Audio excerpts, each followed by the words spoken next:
André et Guillaume Moreau, les propriétaires du château Fariseau à Sadirac, nous font vivre depuis quelques mois la mise en culture de leurs vignes, suivant les principes de l'agriculture biologique. En cette fin de printemps, ils procèdent à une opération de travail de la terre, le décavaillonnage.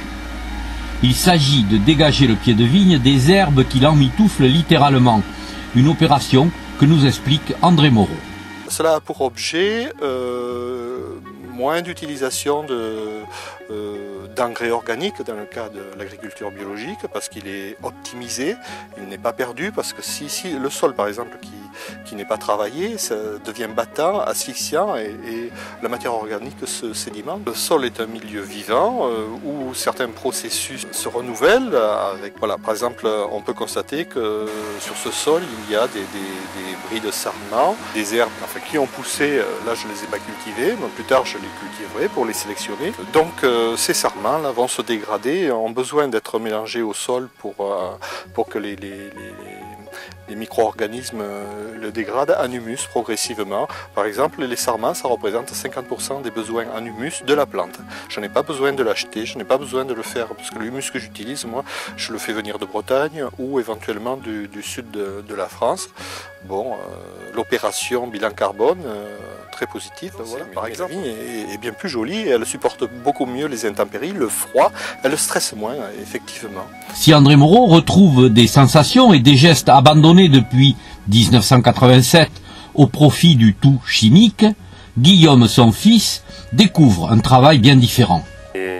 C'est vrai que bon, le désherbage c'est tellement plus facile, c'est beaucoup plus rapide, c'est en un seul passage et puis bon, c'est que à la limite que du tracteur.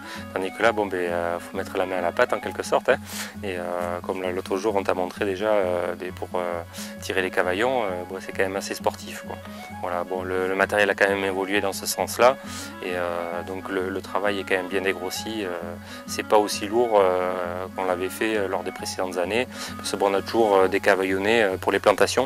Et donc là à l'époque on avait un matériel qui était beaucoup moins performant et là le tirage de cavaillon c'était beaucoup plus lourd et beaucoup plus fatigant. En respectant au mieux l'équilibre naturel de la vigne, on peut réguler les insectes nuisibles à la vigne et faciliter le retour de leurs prédateurs.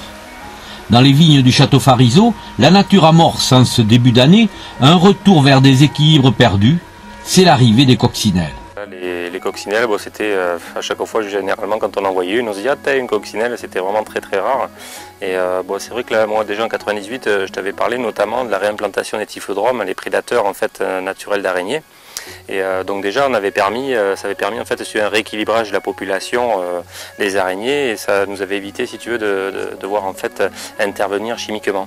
Et donc c'est vrai que bon, là quand on s'est lancé donc, dans la conversion bio il y a 2 ans, on savait pertinemment qu'il y aurait un changement. Mais bon, on ne s'attendait pas à ce que ce soit aussi important en fait. Et puis qu'on puisse le voir visuellement de cette ampleur-là en fait. Le tout chimique s'éloigne au grand bénéfice des consommateurs. Les vignerons vont s'y retrouver également, car ce sont les premiers à subir les conséquences de la nocivité des produits utilisés. Pour nous au départ, c'est quand même plus valorisant. Bon, on va au travail un petit peu plus avec le sourire, si on va parler en quelque sorte quand on part travailler. C'est vrai que le fait de passer les griffes, le disque, faire le chaussage, tout ça, bon, c'est quand même plus naturel quelque part, quoi. Appliquer pour moi des produits chimiques, ça a toujours été une hérésie. Alors on le faisait parce que bon, comme le disait mon père tout à l'heure, moi j'ai toujours connu que ça, quoi. Mais bon, aujourd'hui, il y a des possibilités de sortir de ça, quoi. Bon, c'est vrai que bon, il y a quand même une prise de conscience aussi maintenant. C'est vrai que bon, comme tu parles, le problème c'est que les utilisateurs jusqu'à présent de ces produits-là, notamment la génération de mon père, sont les plus touchés, puisque bon, quand tu vois au niveau de la génération de mes grands-parents, j'ai jamais entendu parler que telle ou telle personne était malade, avait un problème. Bon, là par contre, oui, à sa génération, c'est beaucoup plus vrai, quoi.